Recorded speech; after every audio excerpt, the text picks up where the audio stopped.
through Manila, Panay, Cebu, and Bohol. Now, from Calbayog, on the island of Samar, I have to ride over 300 kilometers to reach the port in Liloan. Much of Samar's population lives along its coast, as the waters of the Pacific Ocean provide food and jobs. But some choose to live in its valleys, as the mountain ranges provide some shelter from the island's frequent tropical storms. Outside Manila, I see fewer and fewer cars. Instead, the popular vehicle is the trike, consisting of a motorcycle and a sidecar. Wow, look at this! It never ceases to amaze me how much a single bike can carry and the structures that are built to carry them. This one has a sidecar with front and back seats and is holding 6 people. Awesome! All right, guys, off you go. Bye! It's amazing how people adapt their vehicles to local conditions. In fact, the people in Paranas, my next stop, have done just that.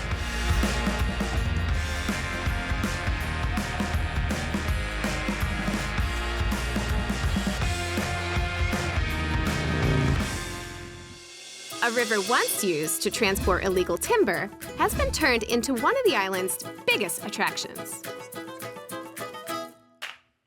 Hi, Karen. Hi, Jamie. Welcome to Samar. Thank you for meeting me. I've been so excited to get on one of these torpedo boats. What river are we on now? We're right now at the riverbank of Ulot River. Cool. And you know that the island of Samar is the 3rd largest island in the entire country. That's So right. this is not just a river, but this is history. Extreme rides down the river in torpedo boats are wildly popular. It just gets a little tricky during the dry season. And that's why they call it Ulot, because Ulot means monkey. And when they get to the point of the river where it's too shallow, the passengers just move like monkeys. They do the Ulot. In order to get the Keep boat the moving. boat moving and to be able to navigate again to the not shallow parts of the river. Will we be doing that today? No. Okay, good. Well, I've heard so much about it. Now I'm really ready to try it out. Go, Jamie. Let's go. The rides are so popular and profitable that the area's illegal loggers quit cutting down trees and got into the torpedo boat business.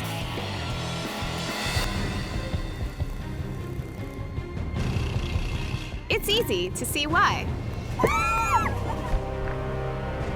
The boat's 16 horsepower engine and the river's currents combine, blasting us forward at up to 160 kilometers per hour.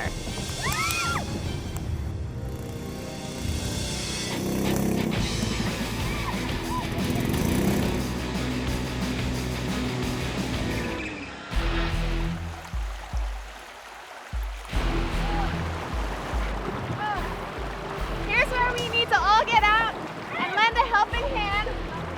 The tide is low, so we have to push the boat through, and then we can get back on.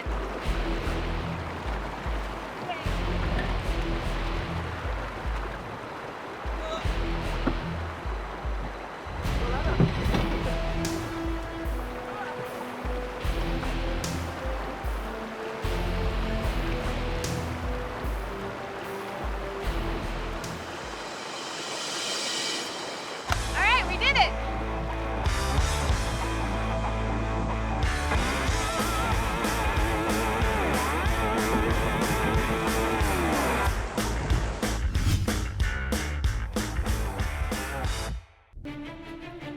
"45 minutes and 10 kilometers later, we reach Denny's Point.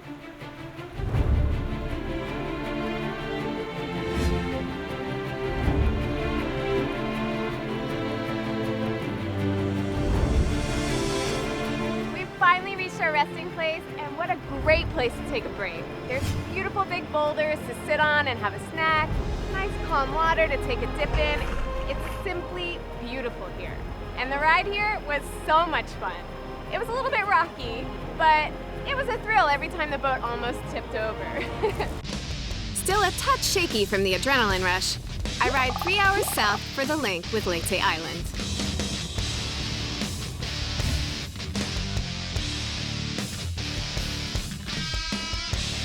I'm about to cross the San Juanico Bridge, the longest bridge in the Philippines, to get to Leyte. But first, I had to make a pit stop to take in this view.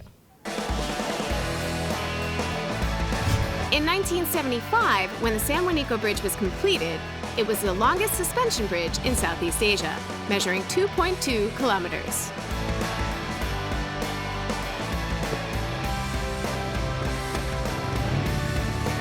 Crossing it will take me to Leyte, an island that lies right over a major fault line. The clashing of the Earth's tectonic plates gave the island its distinctive mountains. And as I draw closer, they beckon with the promise of more adventures.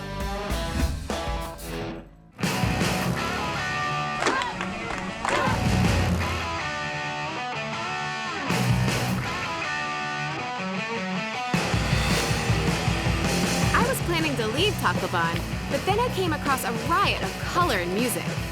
My next stop can wait. I've got to find out what's going on.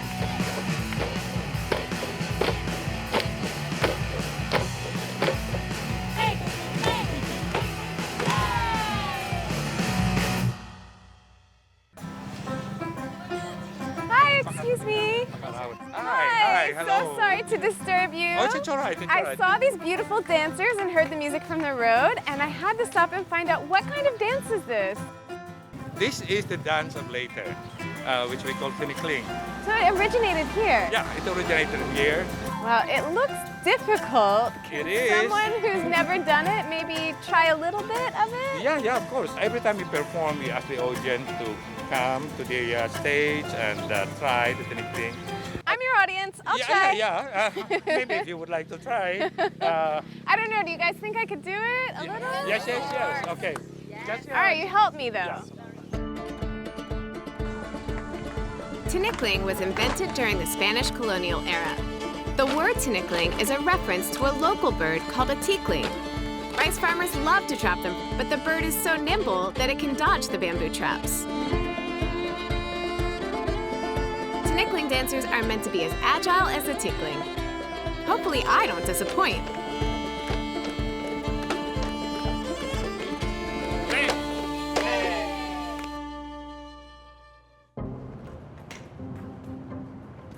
We'll have our bamboo clicking first. It looks like this. In, out, in, out, in, out. Okay. Now, let's try it. Okay. You hold your arms. Oh, okay. In, out, in, out. Now we go to the rhythm. Ready? 2, 3, after the 4, and 1, in, out, in, out. From the basic step, we can move into something which will complicate, but still using the same rhythm, same dance step. Ready? Let's try it. Go. Right, back. From here, you are going to start turning on your first. 1 and 2. So you go right. 2, turn, then you go up there. And then you repeat the whole thing. Let's see how much I learned in the last 2 minutes. Okay? Go. And come back, turn. Repeat. Come back, turn. And I can't do okay. Finally, it's time to go full speed.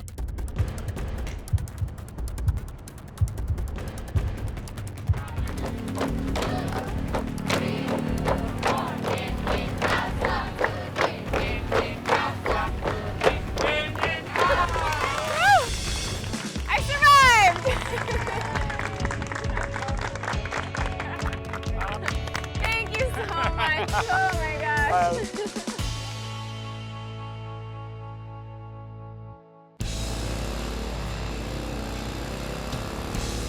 When I say Leyte, most Filipinos think of World War II. And apparently one of the best places to learn why is a bank. Hi, Sir Mike. Hi, Jamie. Thanks for meeting me here. No problem. I'm looking for a little bit of history on Leyte, and I was told that this is the place to be. Well, you've come to the right place. In each of our branches, we have what we call a history wall.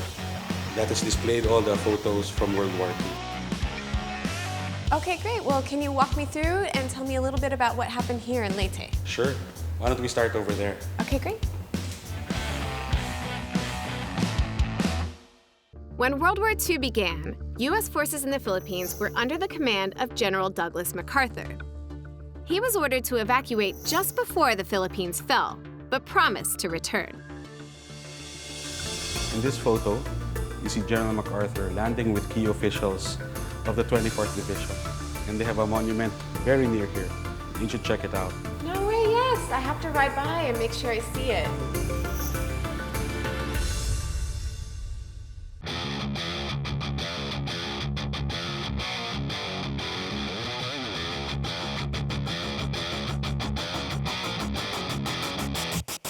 The power of the Japanese Empire made MacArthur's promise seem impossible to keep.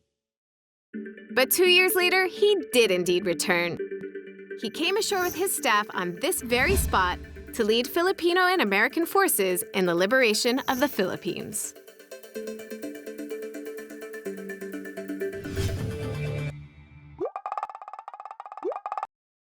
Just 10 minutes ride south is the coast of Tanawan, the skimboarding capital of the Philippines. Skimboarding is like skateboarding meets surfing in shallow water. You could kind of call it a board game, and it's getting increasingly popular in the Philippines.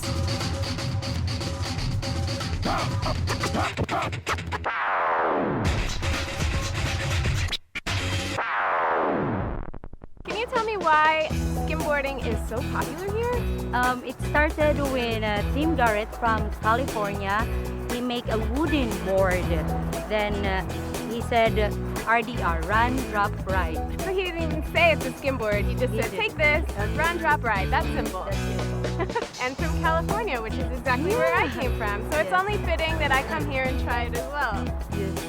I don't promise I'll be very good at it, but it's pretty hot, so I'll take any excuse to get near the water. To catch the wave, you need to first run it and drop, slide. Just bend your knees and just balance on it. I can imagine I'm just gonna run, drop, jump, fall. So are you ready? Let me see you do one first. Okay. And wave. Then it comes back. Okay, I think I can do that.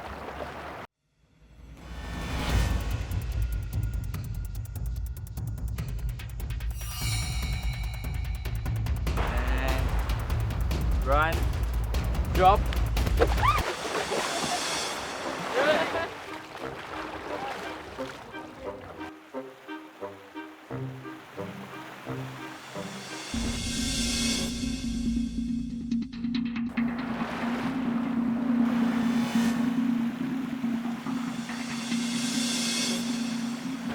And win. Go.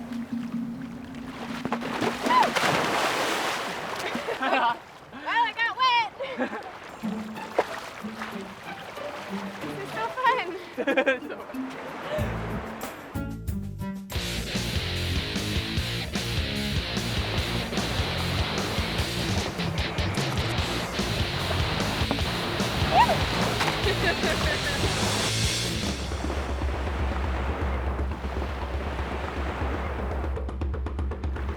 Okay, so we're waiting for the wave to come and then start going back. Right. Just get on it. Drop the board, ride.